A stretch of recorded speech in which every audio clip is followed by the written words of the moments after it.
नमस्कार विद्यार्थी मित्रांनो, अभ्यास करूया या चॅनल वरती तुमचं स्वागत आहे. विद्यार्थी मित्रांनो, आपण आज बघा इयत्ता 9वी विषय हिंदी आहे आणि आपण ही घटक चाचणी पहिली पाहणार आहोत. इयत्ता 9वी ची 2024-25 ची आहे, गेल्या वर्षीची आहे. तर बघा, आपण हा पेपर पूर्ण बघवणार आहोत आणि त्याची उत्तरे सुद्धा बघणार आहोत.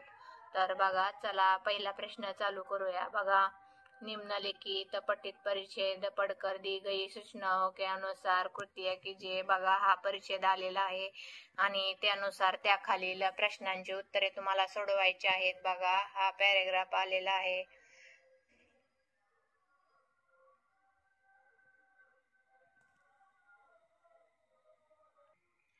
तर बघा, त्यातील पहिला प्रश्न बघा, कृती पूर्ण कीजिए. दिल्ली में फैली सनसनी का कारण. बघा, त्याचं उत्तर आहे नगर में बच्चे उठाए जाने की खबरें. त्यातील दुसरं बघा, सनसनी खबरों का परिणाम. बघा, स्कूल से बच्चों को, उत्तर आपण पाहतो आहे स्कूल से बच्चों को लाने में सावधानी आणि बाहर बच्चों का खेलना कूदना बंद. त्यातील दुसरा प्रश्न बघा, गद्यांश पर आधारित 2 ऐसे प्रश्न बनाकर लिखे जिनके उत्तर निम्नलिखित शब्द हो. त्यातील पहिला बघा, नौकर आहे. त्याचं व बघा वाक्य प्रश्न बनवलेला आहे. अमरूद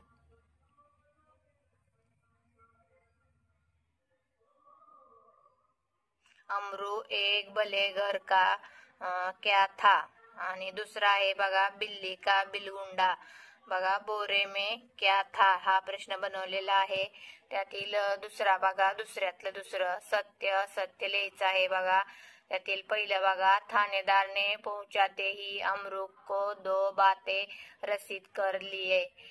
तर हे विधान असत्य आहे. त्यातील दुसरं बघा, थानेदार के कहने पर भी अमरू ने बोरी का मुंह नहीं खोला. हे विधान असत्य आहे. त्यातील तिसरा बघा, निम्नलिखित शब्दों के विलोम शब्द लिखिए. पहिला आहे बघा, तटस्थ. विलोम शब्द आहे पक्षपाती. दुसरा आहे शुष्क, त्याला आहे हरा भरा. त्यातील दुसरा बघा, निम्नलिखित शब्दों में से उपसर्ग और शब्द अलग अलग करके लिखिए. त्यातील बघा, पहिला आहे अपयश. बघा, केलेला आहे जसं अप प्लस यश. विनम्रता बघा, वी प्लस नम्रता. त्यातील चौथा बघा, स्वमत अभिव्यक्ती आहे. पहिलं बघा, त्यातील चौथ्यातलं, सामान्य जनता द्वारा आरोपी का मरना पीटना कितना उचित है, इस विषय पर 20 से 25 शब्दों में अपने विचार व्यक्त कीजिए. तर बघा, आपण याचं उत्तर बघणार आहोत.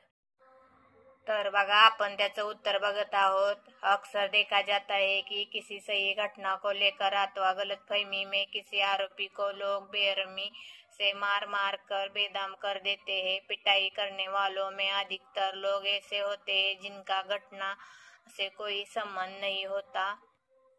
जबकि नियम के अनुसार आरोपी को पकड़कर पुलिस के हवाले किया जाना चाहिए. उसे मारने या दंड देने का अधिकार जनता को नहीं है. लोगों को अपने अधिकार और कर्तव्य की जानकारी होनी जरूरी है. लोगों को भावना में आकर गलत काम करने से बचना चाहिए.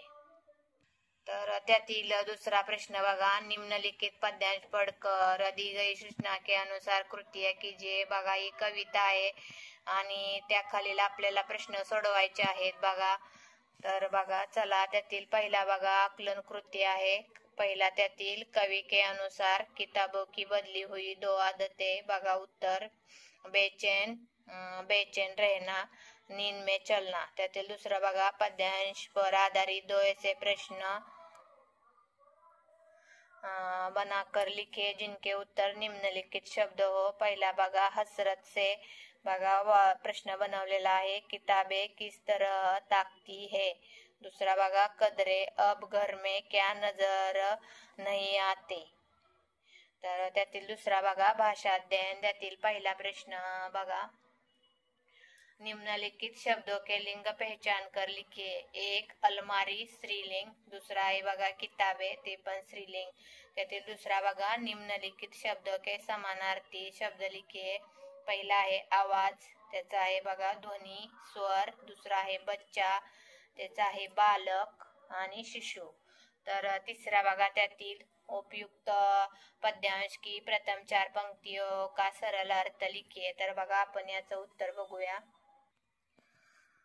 तर बघा उत्तर आहे, बंद अलमारी की ओर देखने पर ऐसा लगता है जैसे किताबें अलमारी के शीशों से कवि की ओर झांक रही है। वे कामना करती है कि उन्हें बाहर निकाल कर कोई पढ़े। कवि कहते हैं कि अब तो महीनों गुजर जाते हैं, उन किताबों से मिलना ही नहीं होता। एक समय ऐसा था जब उनकी शाम इन किताबों को पढ़ने में लगा करती थी। तर बघा त्यातील पुढील प्रश्न बघा, निम्नलिखित पठित पद्यांश पढ़कर सूचनाओं के अनुसार कृती कीजिए। बघा हा परिच्छेद आलेला आहे, पूरक पटांमधला आहे पठित पद्यांश। त्यातील पहिला बघा, आकृती कीजिए, आकलन आकृती कीजिए। बघा कबीर की विशेषताएं, बघा फक्कड़ाना स्वभाव, तेज वाणी आणि मस्ती। त्यातील बघा दुसरा बघा, कबीर का फक्कड़ाना स्वभाव इस विषय पर अपने 25 से 30 शब्द में लिखे। तर बघा आपण याचं उत्तर बघूया।